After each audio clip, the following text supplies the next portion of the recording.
नमस्कार साथियों, ये है पीएच नेटवर्क। मैं हूँ प्रदीप हुन्ना। तो आशा करता हूँ कि आप सब ठीक होंगे, सब कुशल होंगे। भगवान से प्रार्थना करते कि आप की दीर्घायु हो और आप प्रसन्न रहे।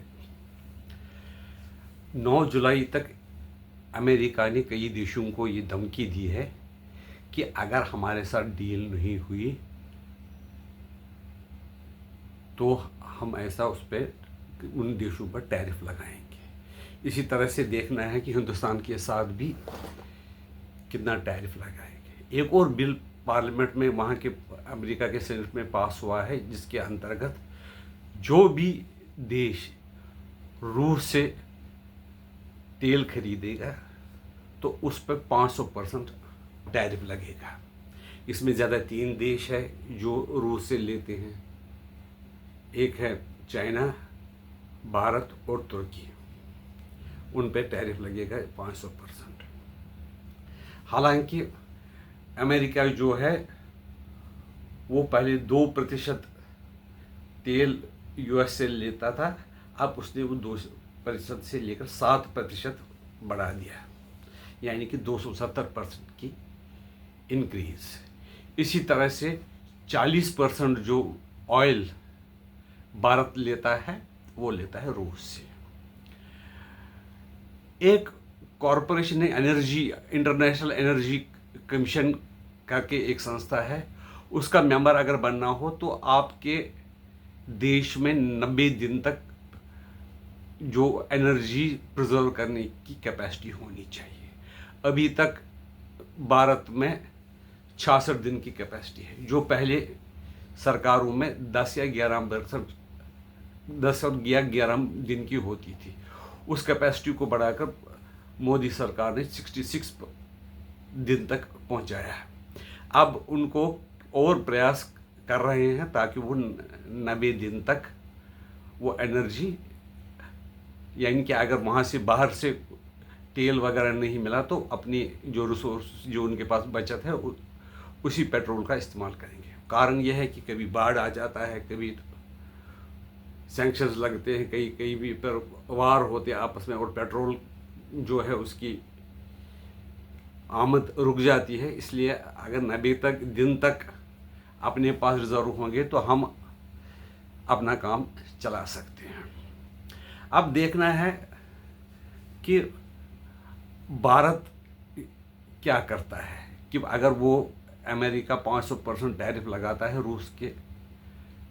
रूस से ऑयल लेने के लिए, क्या या तो भारत को रूस से ऑयल लेना बंद करना पड़ेगा या तो 500% टैरिफ देना पड़ेगा। तो इस सिलसिले में जयशंकर जी से ये सवाल पूछा गया कि आप क्या करेंगे कि अगर आपको यूएसए ने 500% टैरिफ लगाया। तो उन्होंने कहा पुल आने दीजिए, हम उसको क्रॉस करेंगे। जो हम कोई क्या करता है, हम जो निर्णय लेंगे वो देश हित में लेंगे, क्योंकि ये सरकार पहले से ही कहती रही कि जो भी हम निर्णय लेंगे वो देश हित में ही लेंगे। इसलिए अमेरिका टैरिफ लगाता है या नहीं लगता उससे फ़र्क नहीं पड़ता है। हम अपने देश के जो नेशनल इंटरेस्ट है उसी हिसाब से काम करेंगे। यहाँ पर दूसरी बात यह है कि अमेरिका इस वक्त सब देशों पर, यूरोप पे भी टैरिफ, बाकी दुनिया के देशों में भी टैरिफ मतलब ये जो वहाँ के राष्ट्रपति वो टैरिफ किंग बन गए हैं। हर एक देश पे टैरिफ लगाना है। ऐसी ही इस वक्त वो पोजीशन नहीं थी, मंदी नहीं है, लेकिन 1929 से 1932 तक वहाँ पर अमेरिका में महामंदी हुई थी। तो उस महामंदी में कई सांसदों ने राष्ट्रपति को ये सुझाव दिया कि आप टैरिफ लगा लो, यूरोप से भी टैरिफ लगा लो, बाकी देशों से भी टैरिफ लगा लो ताकि हमारे पैसे बढ़ जाए।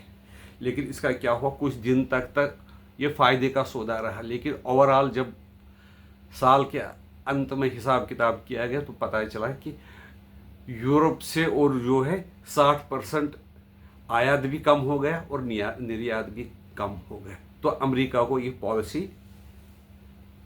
बंद करनी पड़ी और ये जो टैरिफ का सिस्टम है उन्होंने बंद कर दिया। तो उन्होंने भी अपने जो रवैया था कि कैसे करना कैसे नहीं करना उसको बदल दिया। इसी तरह से अगर जो यूएसए सब पर इसी तरह से टैरिफ लगाएगा, रूस पे भी, चीन पे भी, कनाडा पे भी, इज़राइल पे भी, बाकी देशों पर भी, तो उनको ये समझना चाहिए कि लोग भी उनके ऊपर टैरिफ लगाएंगे और उनका जो एक्सपोर्ट है उस पर भी फ़र्क पड़ेगा। बेशक कुछ दिनों या कुछ महीने के लिए उनको फ़ायदा रहेगा, ओवरऑल उससे फ़ायदा नहीं रहेगा। ये जो WTO बनाया ही गया था इसलिए ताकि फ्री ट्रेड हो देशों के बीच में और कंज्यूमर को सस्ता से सस्ता प्रोडक्ट मिल जाए।